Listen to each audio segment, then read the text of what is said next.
मित्रों नमस्कार। आज हम लोग कक्षा 10 गणित पेपर को सॉल्व करेंगे जो 25 फरवरी को हुआ। तो मित्रों देखते हैं पेपर का पैटर्न क्या है और पेपर में कुल कितने प्रश्न हैं और किस प्रकार से प्रश्न हैं। मित्रों पहला निर्देश है, इस प्रश्न पत्र में कुल 7 प्रश्न हैं। सभी प्रश्न अनिवार्य हैं। प्रत्येक प्रश्न के आरंभ में स्पष्ट उल्लेख है कि उसके कितने खंड करने हैं। चौथा है, प्रत्येक प्रश्न के अंक उसके सम्मुख अंकित है। और मित्रों प्रथम प्रश्न से प्रारंभ कीजिए और अंत तक करते जाइए। जो प्रश्न न आता हो उस पर समय नष्ट न कीजिए। यदि रफ कार्य के लिए स्थान अपेक्षित है तो उत्तर पुस्तिका के बाएं पृष्ठ पर कीजिए और फिर काट दीजिए। उस पृष्ठ पर कोई हल न करें। मित्रों निर्देश जो आपके सामने है, एक एक निर्देश पढ़ रहे हैं हम। तो मित्रों कुछ निर्देश हम छोड़ दे रहे हैं क्योंकि वीडियो बहुत बड़ा हो जाएगा। और पहला प्रश्न को लेते हैं। पहला प्रश्न, सभी खंड कीजिए। प्रत्येक खंड के उत्तर के लिए 4 विकल्प दिए गए हैं जिनमें से केवल एक सही है। सही विकल्प छांटकर अपने पुस्तिका पे उत्तर दीजिए। मित्रों पहला क जो प्रश्न दिखाई दे रहा है, बिंदु -3 और 4 की x अक्ष से दूरी है। पहला ऑप्शन 3, दूसरा ऑप्शन -3, तीसरा ऑप्शन 4 और चौथा ऑप्शन 5 है। तो मित्रों इस सवाल का हल लिखते हैं। मित्रों इस प्रकार के प्रश्न को हल करने के लिए बहुत ही सटीक विधि है।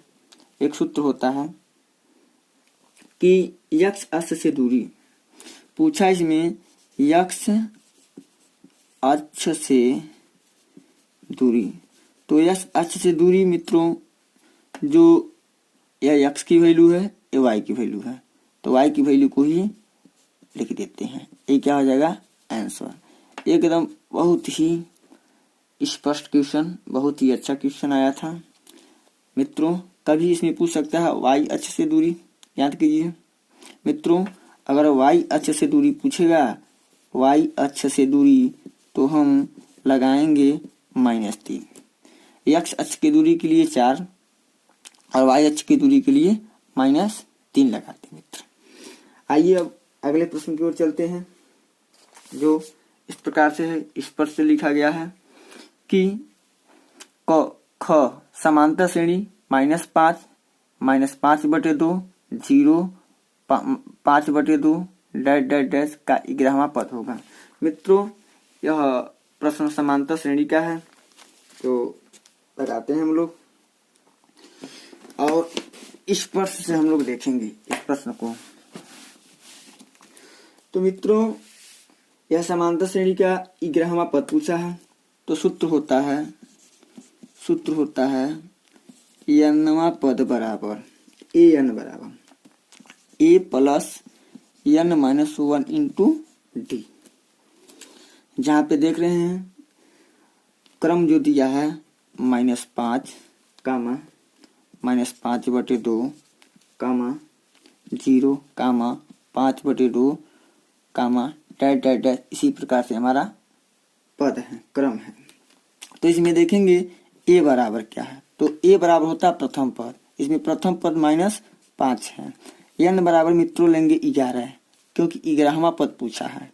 d बराबर होता है सार्वंतर।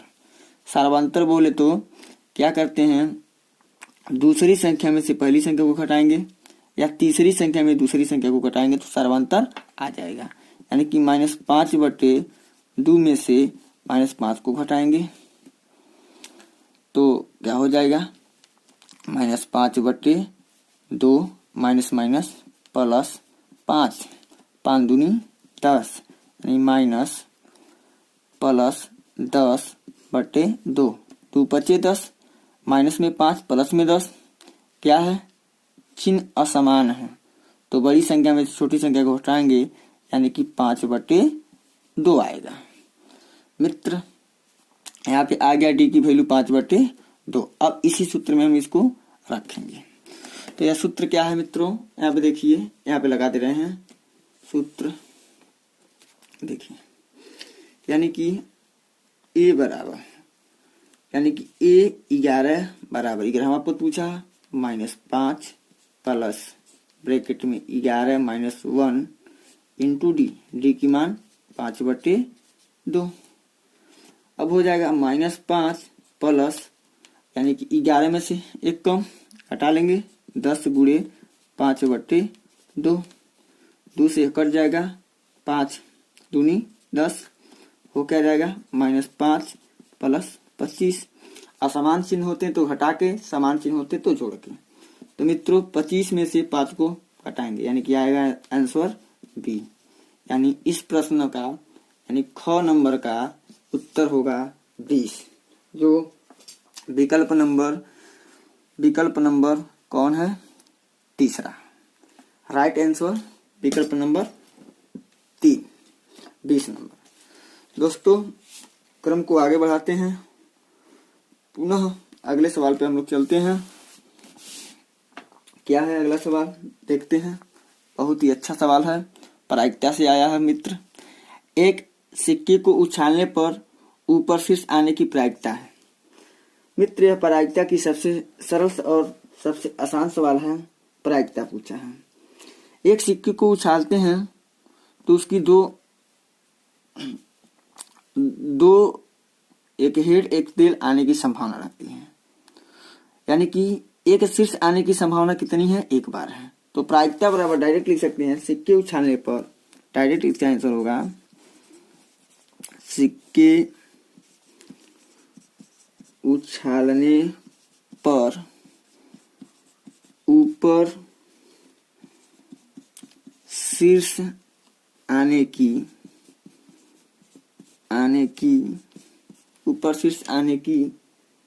प्रायिकता बराबर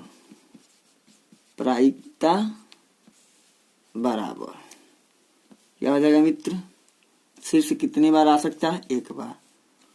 कुल घटना कितना है, 2, यानी कि इसका आंसर हो जाएगा 1/2।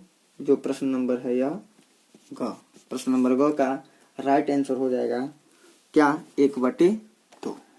प्रश्न नंबर ग का राइट आंसर हो जाएगा मित्र 1/2, जो विकल्प नंबर हमारा 3 है। तो मित्रों इसी क्रम को आगे बढ़ाते हुए अब हम अगले क्वेश्चन को लेते हैं। बहुत ही सरल क्वेश्चन है त्रिकोणमिति का। क्या है, घ नंबर क्या है, sin square 60 degree minus sin square 30 degree. मित्र इसको सॉल्व करेंगे, मान होता है sin 60 अंश का मान। sin 60 अंश का मान मित्र कड़ी में 3/2 होता है, स्क्वायर है तो स्क्वायर कर देंगे, माइनस sin 30 अंश का मान होता है 1/2, 1/2 का स्क्वायर कर देंगे।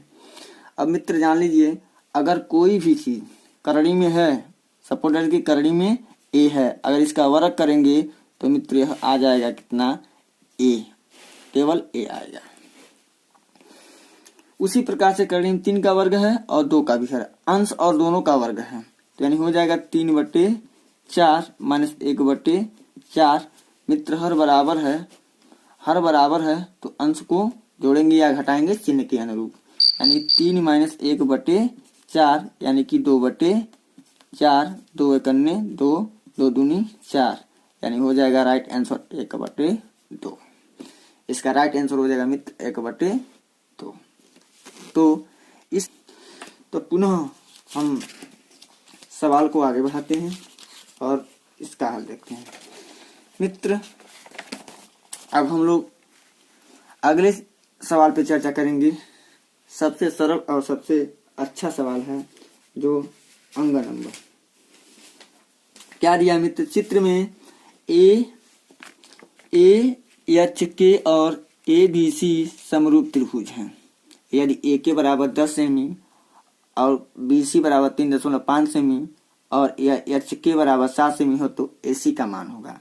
मित्र यह समरूप त्रिभुजों से है, त्रिभुज की कसौटियां होती हैं, समरूप त्रिभुजों की कुछ नियम होते हैं। सब समरूप त्रिभुज का नियम होता है, समरूप त्रिभुज की संगत भुजाएं समानुपाती होती हैं। त्रिभुज समरूप कब होते हैं? जब संगत भुजा संगत कोण समानुपाती होती हैं। तो नियम इसका है, इसका नियम है अंग का। मित्र थोड़ा कायदे से देखिए, वीडियो को अच्छे से देखिए। अंग का नियम है इसका, समरूप त्रिभुज की संगत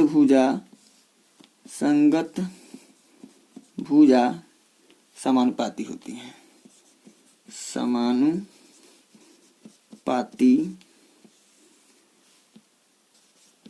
होती है। तो मित्रों इस प्रश्न को देखिए एक बार पुनः और चित्र को देखिए, पैटर्न को समझिए। समानुपाती होती है, चित्र जो आपके सामने स्पष्ट से दिखाई दे रहा है। क्या देख रहे हैं मित्र? BC एच के यानी कि हो जाएगा BC अपान एच के इज इक्वल टू AC अपान ए के। मित्र देख रहे हैं यहाँ पे दिया AK का मान 10 सेंटीमीटर, BC का मान 3.5 सेंटीमीटर, HK का मान जो भुजा देगा उसी के अनुरूप मान को हम लेते हैं। जैसे BC दिया है तो BC के अनुरूप यानी कि HK हो जाएगा।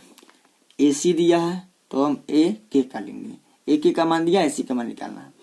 तो मित्र BC का मान है 3.5, इस समीकरण में पुट कर देंगे बटे HK की वैल्यू कितनी है? 7 बराबर। और देखेंगे AC की वैल्यू याद करना है और AK की वैल्यू कितनी है? 10 सेंटीमीटर। मित्र पक्षांतर का नियम और समीकरण का नियम है, जब कोई बटे में होता है इधर जाएगा तो गुणा हो जाएगा, यानी कि AC बराबर होगा 3.5 बटे 7 और गुणे में 10। तो यानी दोस्त हो जाएगा 10 का इसमें गुणा हुआ तो क्या हो जाएगा, यानी कि AC इज इक्वल टू 35 बटे 7। दशमलव के बाद एक अंक है, 10 है, 10 से गुणा करेंगे दशमलव हट जाएगा, यानी हो जाएगा कितना? 7 × 35, यानी AC इक्वल टू हो जाएगा 5। AC इक्वल टू हो जाएगा 5। इसका राइट आंसर है 5 सेमी, विकल्प नंबर 4। विकल्प नंबर 4 हो जाएगा मित्र। दोस्त अब अगले सवाल को देखते हैं, क्या कहा है? 6 नंबर जो आपको दिखाई दे रहा है, यदि द्विघात समीकरण 3x² - 6x + k बराबर 0 के मूल समान हो तो k का मान ज्ञात कीजिए। मूल समान हो दोस्त तो k का हमको क्या करना है? मान ज्ञात करना है। तो मित्रों यह द्विघात समीकरण का सवाल है। क्या है यह? क्या करेंगे इसके लिए? हम पहले 6 नंबर पहले क्या करेंगे? 3x² - 6x + k = 0 की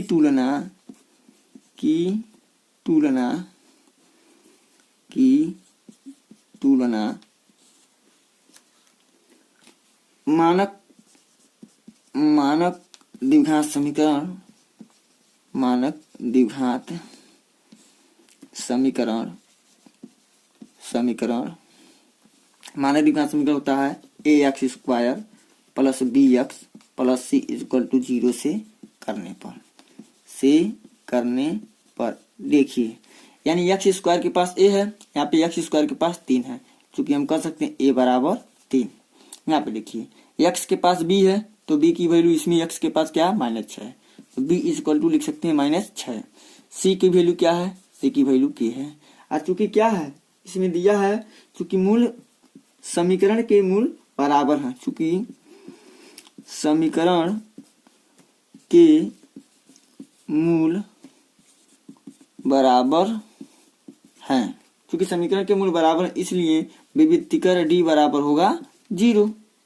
अब विविधीकर d का फार्मूला होता है मित्रों b² - 4ac बराबर 0। कर लीजिए काम। b का मान चूंकि आप लोगों ने जाना -6 का स्क्वायर -4 × 3 × k = 0, तो 6 का वर्ग 6 का वर्ग करेंगे तो -6 गुणे -6 यानी कि हो जाएगा कितना 36। -4 तिहाई 12 के बराबर 0। अब बराबर की इधर -12 के को करेंगे तो माइनस है, तो इधर जाएगा तो कोई क्या हो जाएगा प्लस, पक्षांतर के नियमानुसार, यानी 36 बराबर हो जाएगा 12 के। 36 बराबर हो जाएगा 12 के। 36 बराबर हो जाएगा 12 के। तो मित्र इसे थोड़ा सॉल्व कर देते हैं हम। ध्यान दीजिए के इज इक्वल टू 36/12, 12 तिहाई 36, यानी के की वैल्यू कितनी आ गई 3। यही हमारा क्या हो जाएगा आंसर। विकल्प नंबर 1, विकल्प नंबर फर्स्ट इसका राइट आंसर। मित्र विकल्प नंबर फर्स्ट इसका राइट आंसर। सवालों को देखिए मिलाइए कि यूपी बोर्ड 2020 में मैथमेटिक्स में आप लोग कितने नंबर का किए, तो इसका राइट आंसर हो जाएगा विकल्प नंबर 1। दोस्त अब इसके बाद हम चलते हैं अगले खंड की ओर, प्रश्नों को सॉल्व करते हैं, देखते हैं कितना आंसर आएगा। तो मित्र अगर आप चाहते हैं कि यूपी बोर्ड 2021 का प्रिपरेशन बहुत अच्छे तरीके से करें तो हमारे चैनल को सब्सक्राइब करना और देखें वीडियो। क्या क्या सभी खंड कीजिए। कहा संख्याओं 1656 और 4025 का मौसो यूक्लिड विभाजन प्रमेयिका द्वारा ज्ञात करना है। मित्रों हमको यूक्लिड विभाजन प्रमेयिका द्वारा इसका मौसो ज्ञात करना है, जो काफी अच्छा है। इसके लिए हमने एक वीडियो डाल दिया है। मित्र मैं यूट्यूब पर मनोहरी प्रकाशन की गणित पढ़ा रहा हूँ, इसको देखेंगे गौर से। इस सवाल को देखिए मित्र। प्रश्न नंबर 2 का क, क्या यूक्लिड विभाजन प्रमेयिका द्वारा, लिखेंगे यूक्लिड विभाजन प्रमेयिका द्वारा, तो मित्र यूक्लिड विभाजन प्रमेयिका क्या है उसको लिख देंगे। बहुत ही सिंपल, बहुत ही सटीक नियम है, कुछ है नहीं। A बराबर B into q plus r, जहां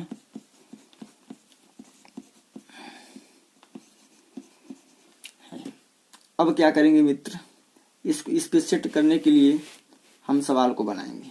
क्या है 1656 छोटा है 4025 से।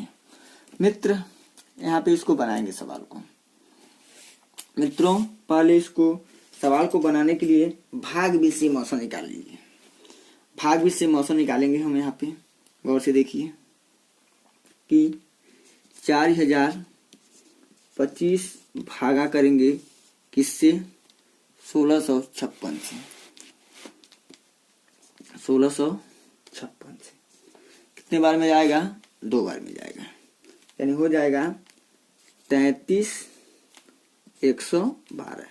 गुणा कीजिए 6 दूनी 12, 5 दूनी 10 11, 16 दूनी 32 से 33। मित्र अब इसको हटाइए। 5 में से 2 जाएगा 3 बचा, 2 में से 1 जाएगा 1 बचा, 0 है 3 नहीं जाएगा, नहीं कम होगा, कम है तो हाँ हासिल लेगा 10, 10 में से 3 जाएगा 7 हो जाएगा। मित्र तो इसके लिए बनाएंगे हम अपना पहला स्टेप बन गया, यानी इसका इसमें करते हैं गुणा, रिमाइंडर जितना आता है यानी कि शेषफल उसको क्या करते हैं जोड़े लेते हैं। तो यहाँ पे पहला स्टेप हमारा बना क्या 4025 इक्वल टू 1656 गुणे 2 अधन 713। पहला स्टेप बना, लेकिन क्या देख रहे हैं जहां r is not equal to 0, जब तक r का मान 0 ना जाए तब तक यह प्रक्रिया हम क्या करेंगे करते रहेंगे। मित्र जब तक नहीं आएगा तब तक यह प्रक्रिया करते रहेंगे। चलिए अब दूसरा स्टेप, सेकेंड स्टेप को हम लेते हैं। अब पुनः क्या करेंगे भाग करेंगे किसमें 1656 में करेंगे 713 का। कितने बार में जाएगा दोस्त 2 बार में। 2 बार में जाएगा, पढ़िए कितना हो रहा 3 दूनी 6, 2 करने 2, 7 दूनी 14, हमारा हो गया 1426। 6 में से 6 जाएगा 0, 5 में से 2 जाएगा 3, 6 में से 4 जाएगा 2, एक में से एक जाएगा कुछ नहीं। दूसरा स्टेप दोस्तों बन गया। अब पुनः हमारा भाजक बना 713, भागफल बना 2 और शेषफल बन गया 230। तो भाज्य बराबर क्या होता है, यानी भाज्य हमारा 1656 है। लिखेंगे 1656 बराबर 713 गुणे 2 अधन 230। पुनः देख रहे हैं जहां r is not equal to 0। अभी r की वैल्यू 0 नहीं मिला, r की वैल्यू 0 नहीं मिला। पुनः काम कर क्या करेंगे हम, पुनः भाग को आगे बढ़ाएंगे। यह हमारा मौसम है भाग विधि से, पुनः आगे बढ़ाएंगे हम। अब क्या करेंगे, पुनः यहाँ मित्र यहाँ पे करते हैं, पुनः 230 में डिवाइड करेंगे 713। 230 का पहाड़ा पड़ेंगे 713 हो जाए, 713 से कम हो जाए लेकिन 713 से ज्यादा ना हो, 3 बार में जाएगा, हो जाएगा 690। हमारा बचेगा 3, 11 में सुन हो जाएगा 2, 6 में 6 जाएगा कट गया, यानी कि आ गया हमारा, यानी 713 में भाग दिए 230 का, भागफल 3 आया है, शेषफल 23 आया है। हम इस तरह से रख सकते हैं भाज्य हमारा 713 बराबर क्या होता है 230 गुणे 3 धन 23। अभी भी देख रहे हैं जहां r is not equal to 0, r is not equal to 0 है। तो देखिए लिखने का तरीका थोड़ा गौर से देखिए, बहुत बड़ा सवाल नहीं है, एक बार वीडियो ध्यान से देखिए और इसको कर लीजिए। तो मित्र अभी भी शेषफल 0 नहीं आया, पुनः हम क्या करेंगे, भाग की प्रक्रिया को कंटिन्यू करते रहेंगे। अब पुनः 23 में भाग देंगे, यानी कि 230 को भाज्य बनाएंगे, 23 को भाजक, अब कर चला जाएगा 10 बार में, यानी 23 धाम में 230। देखिए मित्र 0 आ गया, शेष 0 प्राप्त हो गया। तो यही हमारा लास्ट स्टेप था, यानी लिखेंगे अब हम क्या कि 230 बराबर 23 गुणे 10 धन 0। जहां देख रहे हैं जहां r इज इक्वल टू 0, मान मिल गया r इज इक्वल टू कितना है 0। दोस्त देख लीजिए r इज इक्वल टू 0 मिल गया, तो हमारे यही क्या 23 क्या हो जाएगा, 23 हो जाएगा मसा, 23 हो जाएगा मसा। अतः लिखेंगे, अतः 1656 और 4025 का HCF इज इक्वल टू कितना 23। ये क्या हो जाएगा मित्र आंसर। सवाल को देखिए और मिलाइए, 2 का आंसर आया है कितना 23, 2 का आंसर कितना आया मित्र 23। वीडियो को एक बार देख लीजिए ध्यान पूर्वक से, कुछ है नहीं, हमको क्या करना है, इसको बनाना एकदम आसान है मित्र, हम इसको सीखेंगे। इसको पहले देखेंगे बड़ी संख्या कौन है, तो बड़ी संख्या 4025 है। 4025 में 1656 से भाग देंगे, 2 बार में जाएगा, 2 बार में जाएगा, पुनः हमारा शेष आएगा, कुछ शेष 0 आ जाएगा, तो यहीं पे हमारा क्या हो स्टेप खत्म हो जाएगा। लेकिन शेष 0 नहीं आएगा, जब तक शेष 0 नहीं आएगा तब तक यह बाकी प्रक्रिया करते रहेंगे। कभी शेष बनेगा, कहीं शेष जो है भाज्य बन जाता है, कभी भाज्य जो शेष रहता है वह भाजक बन जाता है। इस प्रकार से हमको कराते, इस प्रकार से यह हमारा 2 का पहला सवाल था जो 1 नंबर का था। अब दूसरे सवाल पे हम चर्चा करते हैं मित्र, दूसरे सवाल को देखते हैं। तो मित्र अगला सवाल 2 का क्या है कि अगला सवाल ये निम्नलिखित बारंबारता बंटन का बहुलक ज्ञात कीजिए। ख नंबर सवाल है, निम्नलिखित बारंबारता बंटन का हमको क्या करना है, बहुलक ज्ञात करना है। तो मित्र बहुलक के बारे में हम लोग सीखेंगे और बहुलक के बारे में जानेंगे कि बहुलक किस प्रकार से लगाया जाता है। तो मित्र बहुलक की सवाल देखेंगे और बहुलक के बारे में लगाएंगे। तो मित्र बहुलक का जो दिया है उसको हम लिखेंगे, प्रश्न को लिखते हैं, अब प्रश्न को सॉल्व करते हैं।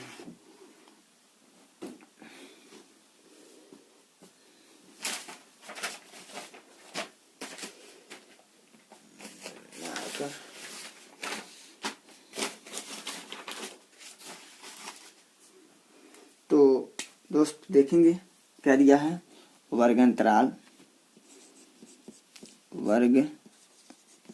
अंतराल, उसके बाद में दिया है बारंबारता,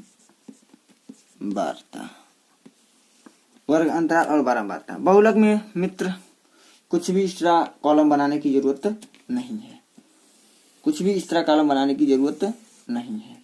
क्या है वर्ग अंतराल, 1 से 3, पुनः दिया है 3 से 5, पुनः दिया है 5 से 7, पुनः दिया है 7 से 9, और पुनः दिया है 9 से 11। बारंबारता क्या है, 7 8 2 2 1। मित्रों हम देखेंगे बहुलक निकाल रहे हैं, तो बहुलक क्या होता है, जो बहुत अधिक बार आया हो, जिसकी बारंबारता अधिक हो। तो यहाँ पे देख रहे हैं सबसे अधिक बारंबारता हमारा क्या है, 8 है। सबसे अधिक बारंबारता क्या है, 8 है। तो दोस्त 8 को मानते हैं F1, 8 को क्या मान लेते हैं, F1। मित्र पहले क्या होता है, 0 होता है। टेक्निक देखिए, पहले क्या होता है, 0 होता है, उसके बाद 1, तब 2। तो मित्र यहाँ F1 है, तो आपको पता होनी चाहिए जो 7 होगा हमारा FO होगा 0, और उसके नीचे 0 1, यहाँ पे इसको क्या मान लेते हैं 2। और जो बहुलक वर्ग होती है, बहुलक यानी बारंबारता सबसे अधिक बार होती है, इसके कॉलम में आएंगे वर्ग अंतराल में। वर्ग अंतराल में हम यल लेते हैं, जो यल क्या होती है, निम्न सीमा। 3 और 5 में 3 निम्न सीमा है, 5 उच्च सीमा है, यानी कि कम वाले को निम्न सीमा कहते हैं, अधिक वाले को उच्च सीमा कहते हैं। तो यल का मान कितना ले लेते हैं, 3। तो मित्रों सूत्र होता है क्या, अब यहाँ पे लिख लेंगे क्या, कि FO बराबर 7, F1 बराबर 8, और F2 बराबर कितना हो जाएगा, 2, और L बराबर कितना हो जाएगा, 3। और इसमें एक चीज और होता है, यच बराबर लिखेंगे, यच बराबर हो जाएगा, यानी कि 5 में से 3 को घटाइए, या 3 में से 1 को घटाइए। किसी भी वर्ग अंतराल को पकड़ लीजिए, उच्च सीमा में से निम्न सीमा को घटाइए, यानी कि देख रहे हैं कितना रहा, 2। मित्र अब सूत्र जो होगा उस सूत्र को लगाएंगे। सूत्र क्या होता है, बहुलक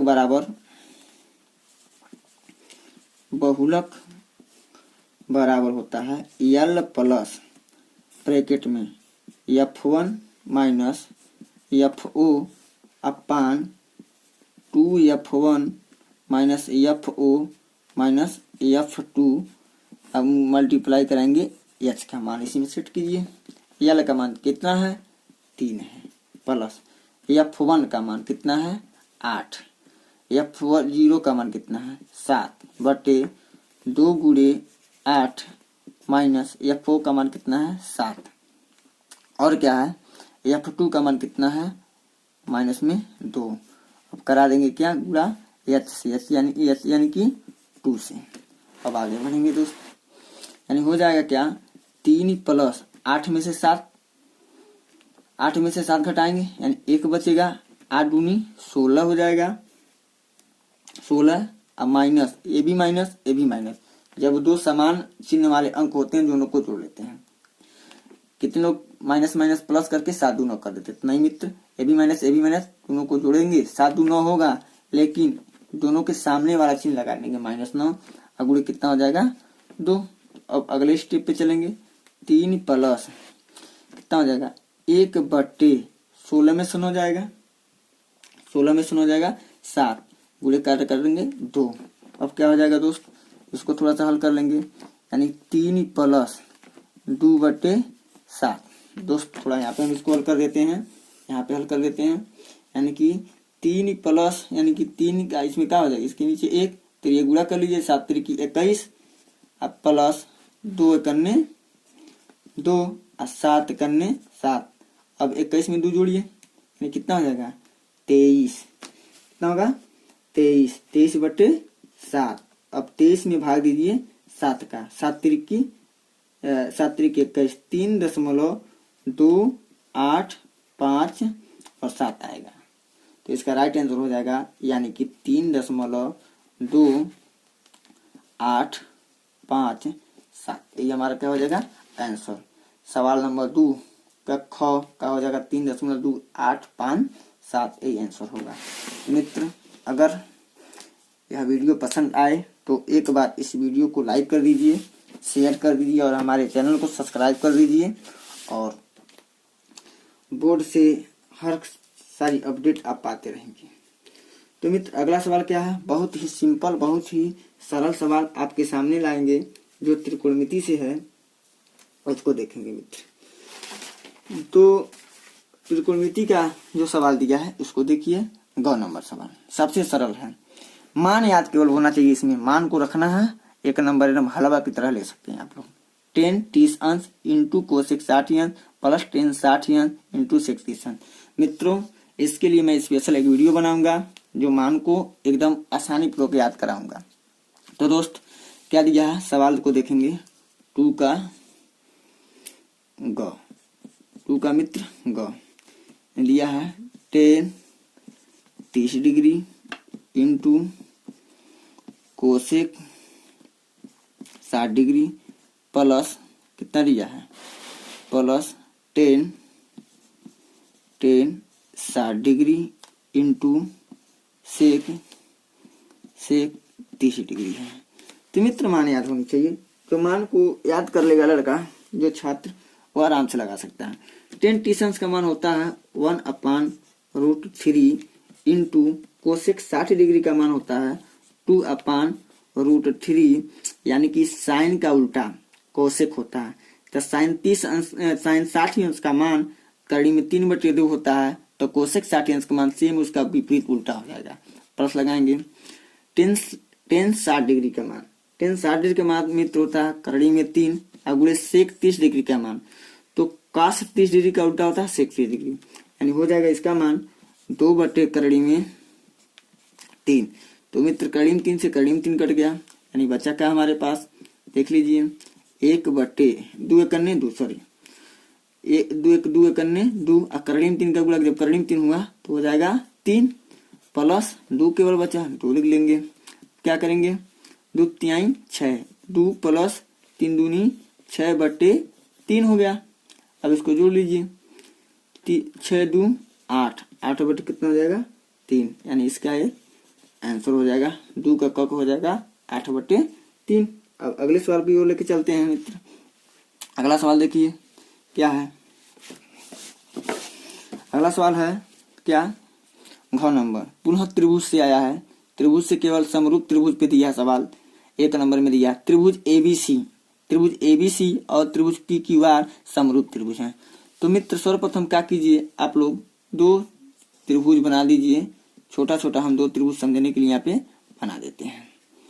2 त्रिभुज छोटा छोटा समझने के लिए आप लोगों को बना देते हैं। सपोर्ट ऐड कीजिए, यह ABC है, यह PQR हो गया। और क्या कहा है, यदि AB बराबर 4.1 सेमी, AB वाला यानी 4.1 सेमी है, और क्या है उसकी संगत भुजा PQ की मान दिया 1.6 सेमी। तो कहा इन त्रिभुजों के क्षेत्रफलों का अनुपात ज्ञात कीजिए। तो दोस्त,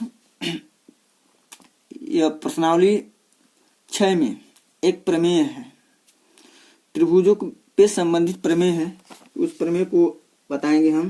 क्योंकि क्या जानते हैं, 2 समरूप त्रिभुजों के क्षेत्रफलों का अनुपात इनकी संगत भुजाओं के वर्ग के अनुपात के बराबर होता है। यानी कि हम कह सकते हैं क्या, कि 2 समरूप त्रिभुजों के क्षेत्रफलों का अनुपात इसकी संगत भुजाओं के वर्ग के अनुपात के बराबर होता है।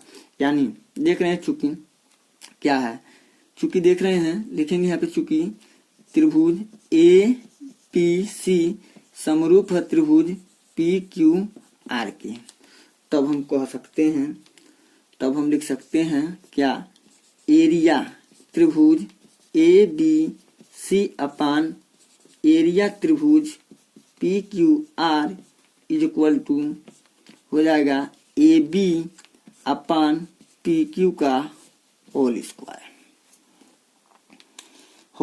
तो अब इसमें मान को पुट करेंगे। AB का मान 1.4 अपान 1.6 का होल स्क्वायर। मित्र देख रहे हैं, एक अंक के बाद दशमलव है, एक अंक के बाद दशमलव है। हम दशमलव को यहीं से खत्म भी कर सकते, कोई दिक्कत नहीं है। यानी इसको लिख सकते हैं 14/4 16 का होल स्क्वायर। 2 से काटिए, 2 सत्ते 14, 2 अट्ठे 16, यानी बन क्या गया हमारा 7/8 का होल स्क्वायर।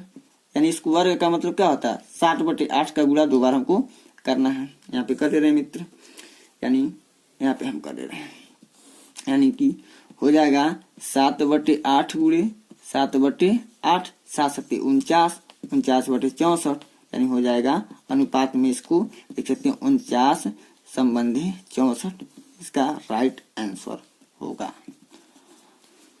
मित्रों अब हम अगले सवाल की ओर चलते हैं जो दिया है प्रश्न नंबर 3। प्रश्न नंबर 3 पे चलेंगे और प्रश्न नंबर 3 को ईमानदारी पूर्वक देखेंगे। बहुत ही अच्छा सवाल है। क्या कहा है, सभी खंड कीजिए 3 का को है, सिद्ध कीजिए कि करणी में 3 एक अपरिमेय संख्या है। मित्रों इस सवाल को लगाएंगे हम लोग, सिद्ध कीजिए कि करणी में 3 अपरिमेय संख्या। मित्र सवाल आएगा इस पे करणी में 3 को सिद्ध कर सकते हैं, करणी में 2 को सिद्ध कर सकते हैं, करणी में 5 को सिद्ध कर सकते हैं, करणी में 7 को सिद्ध कर सकते हैं। जो भी संख्या है अपरिमेय है इसको हम इसी रूल से सिद्ध करेंगे। तो आइए उसको हम देखते हैं। दोस्त इस सवाल को देखते हैं। क्या दिया है कि सिद्ध कीजिए कि करणी में 3 एक अपरिमेय संख्या है।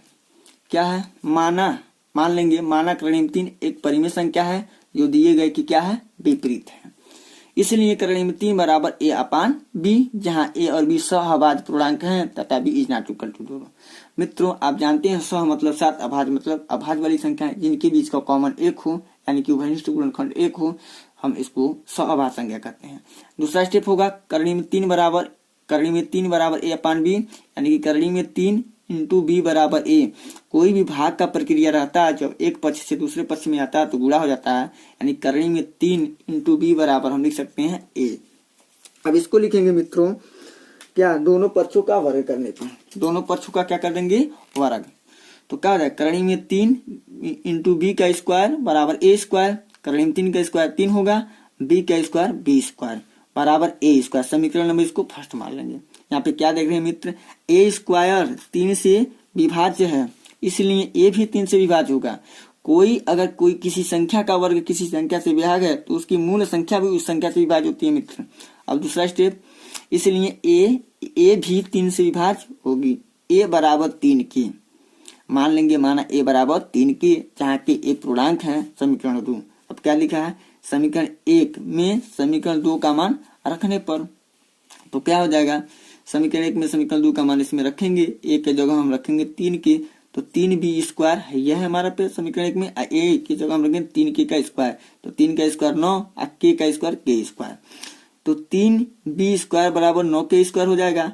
b को ही रहने देंगे, 3 को इधर पक्षांतर करेंगे, भाग हो जाएगा, 3 3 9 3 बार में कटा जाएगा। यहाँ पे देख रहे हैं b स्क्वायर बराबर 3k स्क्वायर आ गया। यहाँ पे क्या देख रहे हैं, b स्क्वायर 3 से विभाज्य है, इसलिए b भी उस 3 से विभाज्य होगी, b भी 3 से विभाज्य होगी। मित्र b भी किससे विभाज्य होगी, 3 से विभाज्य होगी। अतः a और b दोनों एक उभयनिष्ठ गुणनखंड, दोनों का एक उभयनिष्ठ गुणनखंड 3 है। इससे हमारी यह कल्पना क्या होती है, गलत होती है, क्योंकि हमारी उभयनिष्ठ गुणनखंड हो ही नहीं करेगा, क्योंकि हम सहअभाज्य संख्या माने हैं, इसलिए हमारी यह कल्पना क्या हो सकती है, गलत हो सकती है कि a और b सहअभाज्य है। a और b हमारा क्या सहअभाज्य नहीं है, इसलिए करणी में 3 अपरिमेय संख्या नहीं, अतः सिद्ध होता है कि करणी में 3 एक अपरिमेय संख्या। मित्रों इस सवाल को अच्छी तरीके से देखिए, यूपी बोर्ड में आता है। और हम अगले सवाल की ओर चर्चा करेंगे और चलेंगे अगले सवाल मित्र। अगले सवाल की ओर चर्चा करेंगे और देखेंगे और चलेंगे क्या है अगला सवाल। तो मित्रों अगला सवाल है ख, 3 का ख सवाल है, 3 का ख नंबर सवाल। देखिए क्या कहा है कि एक रेखा y अक्ष तथा x अक्ष को क्रमशः बिंदुओं P तथा Q पर प्रतिच्छेद करती है। यदि 2,-5 PQ का मध्य बिंदु हो तो P निर्देशांक ज्ञात कीजिए। मित्रों यह निर्देशांक ज्यामिति का सवाल है और मध्य बिंदु पूछा है, कुछ नहीं है, मध्य बिंदु पूछा है। देखिए इसके लिए एक बनाएंगे। यह हमारा अच्छा है मित्र, यहाँ पे बोलेंगे यक्स यक्स डैश, यह हो जाएगा वाई वाई डैश, यह हमारा मूल बिंदु है। तो यक्स अक्ष की दूरी, यक्स अक्ष पे मान लीजिए सपोर्ट की यहाँ पे है, इसको मान लीजिए क्यों, यहाँ पे वाई अक्ष पे है, इसको मान लीजिए पी। इन दोनों रेखाओं को मिलाइए, बिंदुओं को मिला दिया। सपोर्ट डट कीजिए, यहाँ पे है हमारा बिंदु, मध्य बिंदु है इसका, मध्य बिंदु को मान लीजिए आर, जो निर्देशांक कितना मान लीजिए, कितना दिया है निर्देशांक, मध्य बिंदु का निर्देशांक 2-5। मित्रों तो बिंदु क्यू का निर्देशांक कितना होगा, तो यक्स अक्ष पे जब रहता है कोई बिंदु इसी पे हो तो देखेंगे यहाँ मूल बिंदु से यहाँ पे कितनी दूरी चली है, मान लो ए दूरी चली है, तो ए कामा हो जाएगा 0। क्यों ए कामा 0 होगा, क्योंकि इस निर्देशांक में एक भुज होता है एक कोटि हो जाए, जो एक्स अक्ष पे रहता है उसको भुज कहते हैं, जो वाई अक्ष पे उसको कोटि कहते हैं। कोटि से इस बिंदु से कोई मतलब नहीं है, इसलिए ए कामा 0 हो जाएगा। अब देखेंगे बिंदु पी वाई अक्ष पे कहाँ है, वाई अक्ष पे यहाँ पे है, इसको मान लेंगे भुज से कुछ मतलब है इसका, टच हुआ नहीं हुआ, इसलिए भुज को 0 मान लेंगे और कोटि को बी मान लेंगे। यानी अगर कोई बिंदु यानी कि किसी अक्ष पे ही स्थित है तो भुज को, अगर भुज पे है तो भुज का मान पहले लिखेंगे और कोटि को 0 बना लेंगे। अगर लेकिन निर्देशांक में जान लीजिए पहले भुज को लिखते हैं उसके बाद कोटि को लिखते हैं। तो अब इसका निर्देशांक आराम से हम निकाल सकते हैं, क्या लिखेंगे, इसका निर्देशांक आराम से निकाल सकते हैं चित्र के माध्यम से। अब यहाँ पे हम समझ लेते हैं, एक और यहाँ पे बना देते हैं, एक रेखा मान लीजिए हो गया, इस यहाँ पे रेखा का नाम है पी, यहाँ पे नाम है क्यू, इसका निर्देशांक 0,b दिया है और इसका निर्देशांक दिया है a,0। यहाँ पे जो बिंदु है यहाँ पे यह हमारा क्या आर है, जो इसका निर्देशांक दिया है तो (-5 मध्य बिंदु का निर्देशांक का फार्मूला लगा देंगे। यानी कि जो यहाँ पे होता है x1 बराबर 0, x2 बराबर a, y1 बराबर b और y2 बराबर क्या मान लेंगे 0, x का मान मानेंगे 2 और y का मान मान लेते हैं -5। इसको मध्य बिंदु का निर्देशांक, मध्य बिंदु का निर्देशांक सूत्र होता है क्या, r x कामा y बराबर x1 प्लस x2 अपान 2 कामा y1 plus y2 upon 2, bracket को कर देंगे बंद, मान रखेंगे। देखिए मित्र यह x की वैल्यू है, यह किसकी वैल्यू है, y की वैल्यू है। इसी सूत्र पे हम क्या करेंगे, लगा देंगे। तो दोस्त क्या हो जाएगा, x1 प्लस x2 अपान 2 बराबर x। अब इसी मान रखेंगे, x1 का मान 0, देखिए x1 का मान कितना है 0, x2 का मान कितना है a upon 2 equal to x में x का मान कितना है 2, पुट कर देंगे 2। यानी कि किसी भी संख्या में अगर 0 को ऐड करते हैं कितनी संख्या प्राप्त होती है, वही संख्या, यानी a अपान 2 बराबर 2, तो a इक्वल टू कितना हो जाएगा 2 दूनी 4, a की वैल्यू आ गई 4। पुनः अब लिखेंगे, इसको लेंगे, इस वाले इसको लेंगे, यानी हो जाएगा y1 plus y2 upon 2 equal to y। तो क्या आ जाएगा, y1 का मान कितना है, y1 का मान b है, b लिखिए, प्लस y2 का मान 0 अपान 2 इक्वल टू कितना है -5। ये हो जाएगा b अपान 2 इक्वल टू -5, 2 का इसमें गुणा कराइए, यानी b बराबर -10, b का मान -10 आ गया और a का मान 4 आ गया। पूछा क्या है, बिंदु p और q का निर्देशांक। देख लीजिए गौर से इस सवाल को, पूरा सॉल्यूशन है इसका।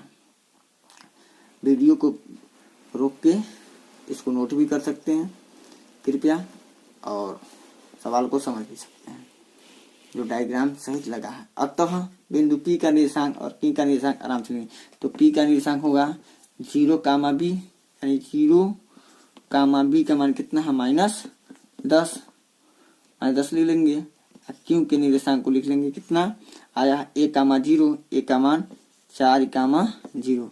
ये क्या हो जाएगा, राइट आंसर। 2 नंबर का सवाल था, 2 नंबर आपको मिल जाएंगे। और अगला सवाल दोस्त देखते हैं अब अगले सवाल को। अगला सवाल क्या है कि प्रायिकता से, अगला सवाल प्रायिकता से क्या दिया है, एक थैले में एक लाल गेंद और एक नीली गेंद और एक पीली गेंद है, सभी गेंद एक ही साइज की है। कृतिका बिना थैले के अंदर छांटे यदि इसमें से एक गेंद यादृच्छिक निकालती तो इसकी प्रायिकता ज्ञात कीजिए। वह गेंद क्या हो सकती है। पहला दिया है पीली गेंद, दूसरा दिया है लाल गेंद, तीसरा दिया है नीली गेंद। बहुत ही सिंपल, प्रायिकता से बहुत ही सिंपल और बहुत ही अच्छा सवाल उठाया है। तो इसके लिए क्या लिखेंगे, उसके लिए कृतिका थैले में से, क्या लिखेंगे, कृतिका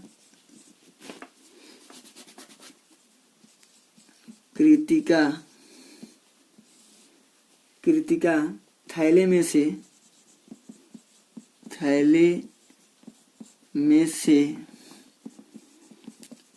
बिना देखे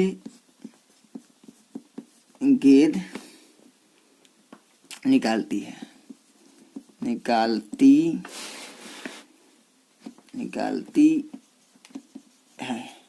कृतिका बिना देखे थैले में से गेंद को क्या करती है, निकालती है। अब क्या होगा, माना जो y है, y बराबर पीली गेंद निकालने की घटना, पीली गेंद निकालने की घटना है।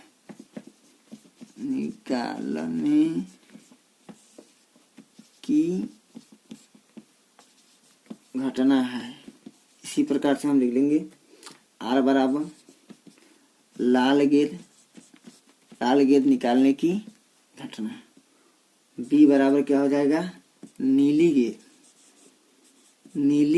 गेंद निकालने की घटना हो जाएगा। तो सभी संभव परिणाम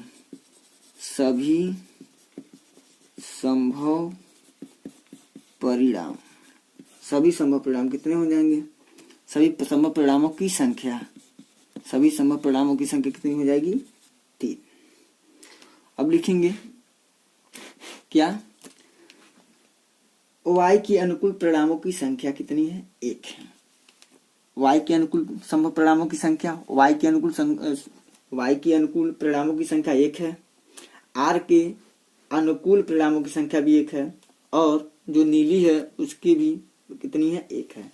तो प्रायिकता होगी पीली गेंद वाली, कितना, 1/3, और इसकी हो जाएगी p, r बराबर हो जाएगा 1/3, और p b बराबर हो जाएगा, यानी नीली गेंद निकालने की प्रायिकता 1/3।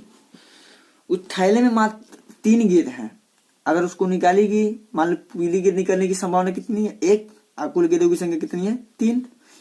लाल गेंद की संख्या कितनी है, 1, और कुल गेंदों की संख्या 3। संभव परिणाम मतलब कुल परिणामों की संख्या फार्मूले से लगा देंगे। यह सवाल नंबर हमारा रहा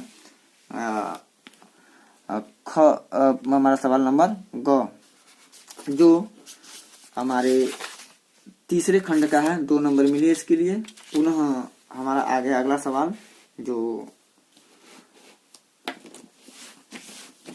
अगले सवाल को लगाएंगे, जो त्रिकोणमिति से रिलेटेड है। तो आइए देखते हैं 3 के घ को क्या कहा है। अगले सवाल को, त्रिभुज ABC में सिद्ध कीजिए कि सेक B+C/2 = कोसेक A/2। 2 नंबर का सवाल, बहुत ही अच्छा सवाल है दोस्त। हम लोग जानते हैं एक त्रिभुज के, मान लीजिए 1 कोण, 2 कोण, 3 कोण, यहाँ पे कोण A, कोण B, कोण C। त्रिभुज के तीनों अंतः कोणों का योग कितना होता है, 180 अंश होता है। तो दोस्तों को मिटा देते हैं, यानी हम लिख सकते हैं A + B + C बराबर 180 अंश। क्योंकि अभी जो प्रश्न है उसको भी देखेंगे, प्रश्न भी है उसको भी देखते रहेंगे। थोड़ा क्या देख रहे हैं, B+C/2, B+C एक पास है, एक इधर क्या है, ए को भी हम इधर पक्षांतर कर देंगे, यानी B+C को यहाँ पे रहने देंगे और एक को इधर पक्षांतर कर देंगे। क्या हो जाएगा, B+C बराबर हो जाएगा 180 डिग्री माइनस A। अब क्या देख रहे हैं, प्रश्न को भी देखते रहेंगे। देखिए यहाँ पे क्या दिया है, B+C/2, एक या 2 है, तो दोनों पक्षों में 2 से भाग देंगे। पहले दीजिए दोनों पक्षों में 2 से भाग देने पर भाग दीजिए तो b plus C upon 2 is equal to 180 degree minus a upon 2। इसको लिखेंगे b plus C upon 2 is equal to, देखिए 180 के नीचे भी 2 है और a के नीचे भी 2 है, इसको लिख सकते हैं 180 डिग्री बटे 2 माइनस a। अब क्या होगा b plus C upon 2 is equal to, इसको काट दीजिए 2 9 18 यानी कि 90 डिग्री माइनस a बाई 2। यहाँ पे a बाई 2 छूट गया था भूल से। अब क्या करेंगे दोनों पक्षों में सेक लेंगे। क्यों सेक लेंगे? क्योंकि यहाँ पे देख रहे हैं सेक है, इसके पास जो रहता है उसी को लेते हैं। दोनों पक्षों में सेक लेने पे लिख दीजिए दोनों पक्षों में सेक लेने पर तो क्या हो जाएगा sec b plus C upon 2 is equal to sec 90 degree minus a upon 2। तो मित्रों होता है इसके लिए फार्मूला सेक 90 अंश माइनस थीटा, 90 अंश माइनस 90 से कम पहले चतुर्थांश में, तो पतले से सेक क्या हो जाता है कोसेक, और बदल जाता मान प्लस भी रहता है तो sec b plus C upon 2 is equal to sec का हो जाता है कोसेक। सेक का क्या होगा कोसेक। यहाँ पे कहा जाएगा a बाई 2। सूत्र के हिसाब से सूत्र क्या है यहाँ पे सूत्र लिख देते हैं। सूत्र होता है क्या sec 90 degree minus theta is equal to cosec theta, चूंकि थीटा के जगह क्या a बाई 2 है। ये रहा सवाल नंबर हमारा 3 का घ, तो 2 नंबर का है। इसको इतना लगा देंगे सिद्ध कर देंगे या 3 नंबर का हो जाएगा मित्र। इसको देखिए कायदे से पढ़िए। अब अगले सवाल की ओर हम चर्चा करेंगे और लेके चलेंगे अगले सवाल पे मित्रों। अगला सवाल क्या है? अगला सवाल कहा है कि बिना लंबी विभाजन प्रक्रिया किए बिना दर्शाइए कि क्या है। दशमलव प्रसाद शांत होगा, प्रत्येक को दशमलव रूप में व्यक्त कीजिए। प्रत्येक दशमलव प्रसाद क्या है? शांत होने का बिना भाग दिए हम बता सकते हैं संख्या शांत में है कि अशांत में है। तो दोस्त इसके लिए हमको क्या करना पड़ेगा, हर को देखेंगे। किसको देखेंगे? हर का गुणनखंड अगर 2 पे n गुणे 5 पे m के रूप का है तो दशमलव प्रसाद शांत होगा। तो हमारा सवाल है 4 का क 2 नंबर में है। 4 का क का पहला सवाल दिया है 31 बटे 2 पे पावर 2 गुणे 5 पे पावर 3। तो देख रहे हैं मित्रों 2 पे पावर 2 गुणे 5 पे पावर 3, 2 पे n गुणे 5 पे m के रूप का है, इसलिए दशमलव प्रसाद इसका तो शांत होगा। लेकिन शांत होगा तो दशमलव रूप में लिखना है। तो मित्रों 5 पे 3 घात है, 2 पे 2 घात है, चूंकि इससे कम है इस घातों को बराबर करते हैं मित्र।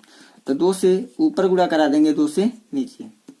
किसी भी परिमेय संख्या में जितना अंश में गुणा कराएं उतने हर में गुणा करा दे उसके मान में कोई परिवर्तन नहीं होता। यानी कि 2 एक 2 और 3 दूनी 6 हो जाएगा। ध्यान से देखिएगा, इसको देखेंगे और इसको देखेंगे। 2 पे 2 घात है, 2 पे 1 घात है। इसको क्या होता है बेस सब समान होते हैं तब पावर को जोड़ लेते हैं।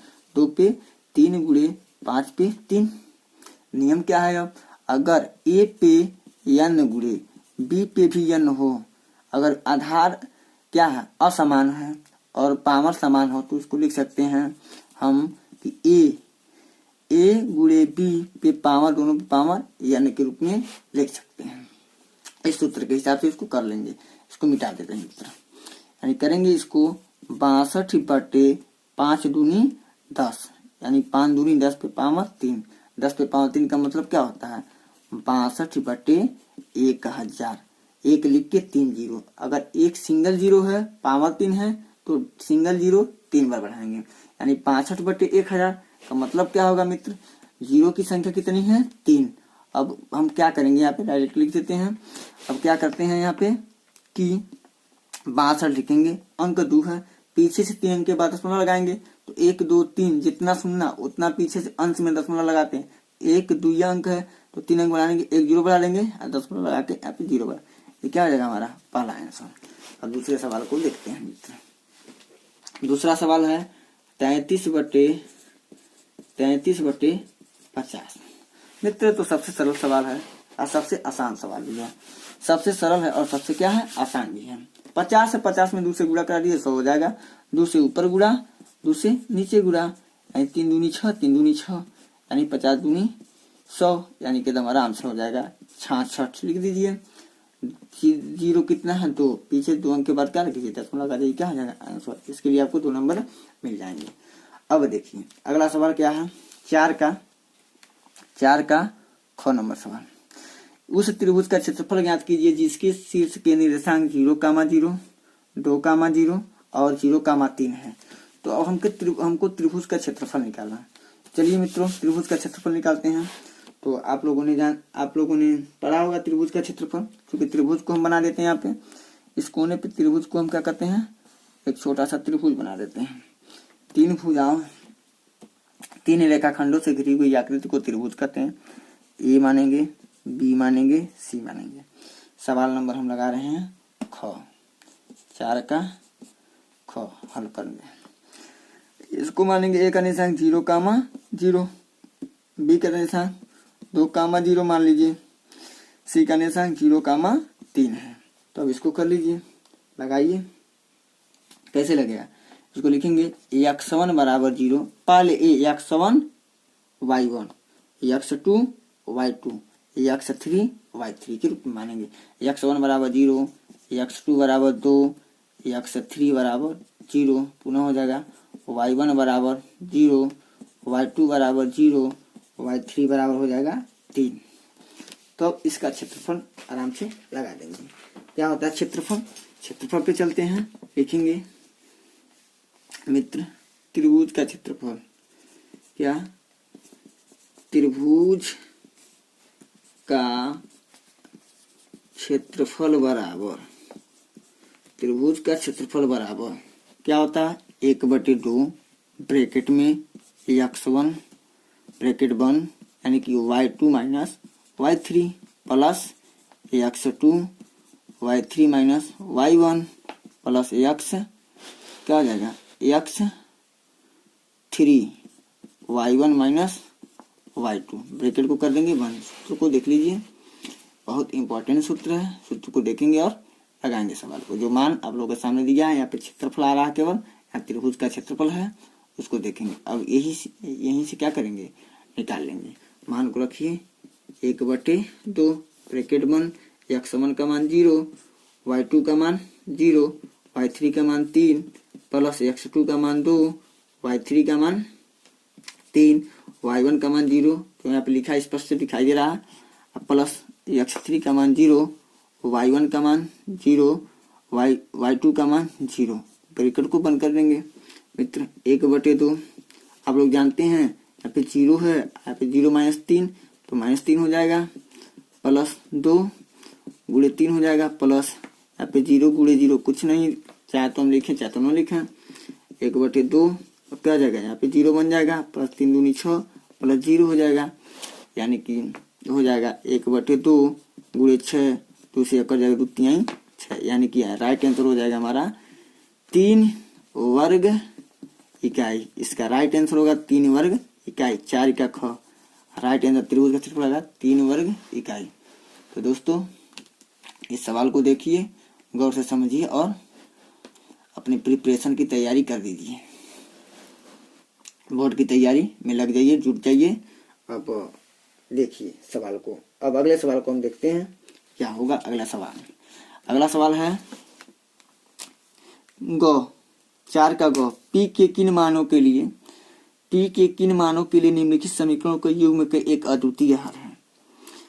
अद्वितीय हल के लिए जब 4x plus P Y plus 8 बराबर 0, 2x प्लस 2y प्लस 2 बराबर 0 है।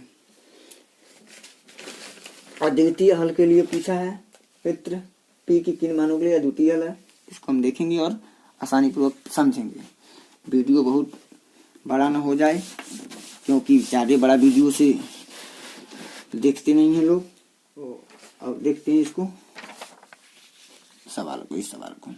क्या 4 का गौ, पी के किन मानों के लिए निम्नलिखित समीकरणों के युग्म का एक अद्वितीय हल है। 4x plus P Y plus 8 बराबर 0, 2x प्लस 2y प्लस 2 बराबर 0 है।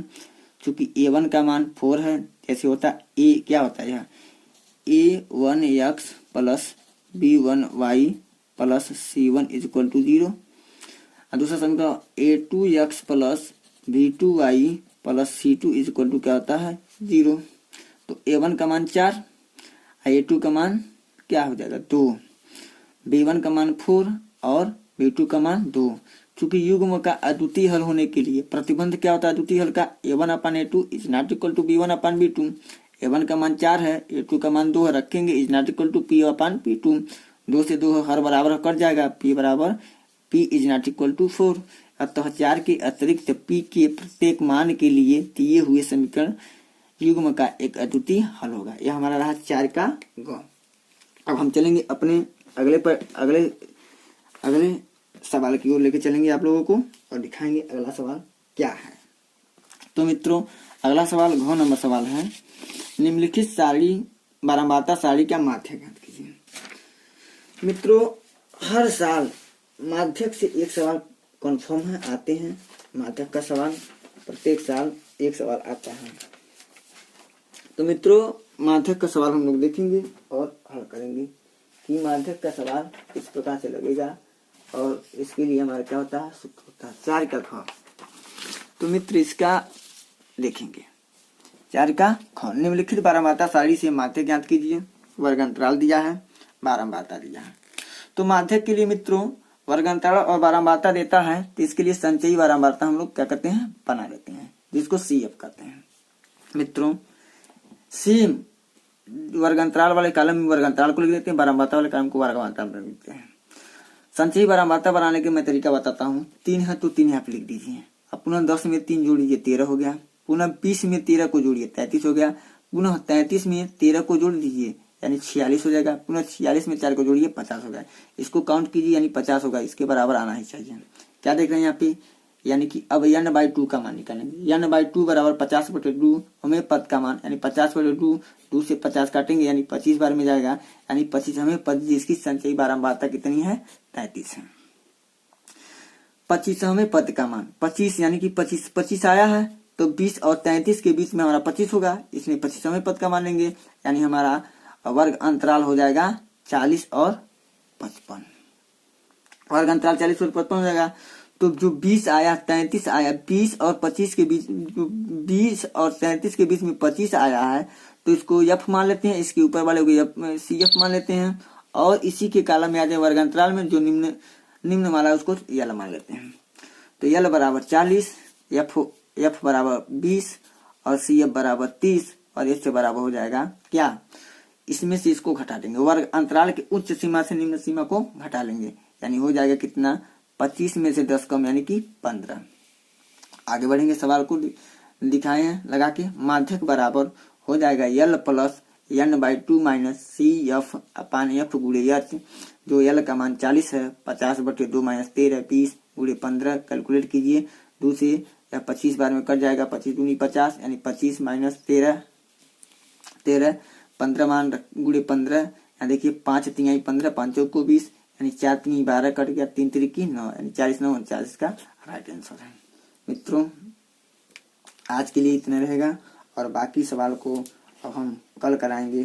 5वें खंड से सवाल कल देखेंगे, और 2 पार्टों में यह यूपी पेपर हम बनाएंगे, और इसको मिलाइए आप लोग कितना सही किया और कितना गलत, और आगामी परीक्षा के लिए भी यह बहुत महत्वपूर्ण रहेगा वीडियो। धन्यवाद।